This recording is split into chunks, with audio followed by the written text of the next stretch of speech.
আজকে সকাল থেকে তোমাদের সাথে মিনি ব্লগটা শেয়ার করলাম। আজকে ঠিক ওয়েদারটা ঠিক করেছে, ভালোই করেছে ওয়েদারটা, মোটামুটি একটু রোদ দিয়েছে। আমার রুম সাফা হয়ে গেছে। তোমাদের দাদাভাই পুজো দিচ্ছে, কারণ আজকে মঙ্গলবার, আমাদের নিরামিষ হয় প্রত্যেক মঙ্গলবার। খেলা করছে, সোনাবাবা খেলা করছে, সোনাবাবা খেয়ে দিয়ে নিলাম। এখন সকালের ব্রেকফাস্ট বানাতে যাবো না, দেখি তোমাদের সাথে মিনি ব্লগ শেয়ার করবো একটু করে।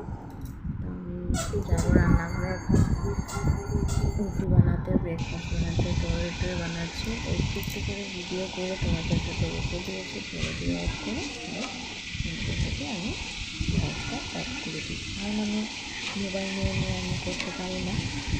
জানোই তো কতটা কাজ থাকে, জলদি ভিতরে আমি তোমাদের সাথে মিনি ব্লগ শেয়ার করি। কী করছি না তো এটাই তোমাদের সাথে একটু কথা বলি। এইদিকে রুটি বানানো হচ্ছে, আর এইদিকে কুন্দুলি ভাজি বানানো হচ্ছে। দাদু কুকার খেতে যাবে, সেটাই তোমাদের সোনাবাবা ঘুমিয়ে পড়েছে। তোমাদের সোনাবাবা ঘুমিয়ে পড়াতে আমি ফটাফট রান্না বসে দিয়েছি, কারণ ও উঠলে আর পারবো না। তো আজকে বানাবো পাঁপড় আর তরকারি, ডাল, কুন্দুলি ভাজা। সকালে পটল আলু ভাজা করেছিলাম, এদিকে কুন্দুলি ভাজা বসিয়ে দিয়েছি, আর তারপরে এদিকে তোমার পাঁপড় তরকারি নিরামিষ বসায় দিয়েছি। আমার মোটমাট কাজও শেষ হয়নি, হবে কাজ মোটামুটি। তো মা আসবে 12টার দিকে। আমি নিজে কিন্তু এখনও খেয়ে সকালে খালি চা খাওয়া এত কাজ থাকে, একটা নতুন মা হওয়াতে কতটা কাজ থাকে তোমরা নিশ্চয়ই জানো।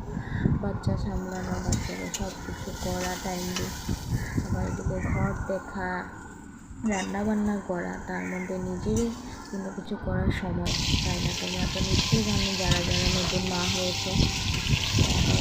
কমেন্টে জানাই, যদি ভালো লাগে থাকে লাইক, কমেন্ট, শেয়ার, সাবস্ক্রাইব করে দেবে।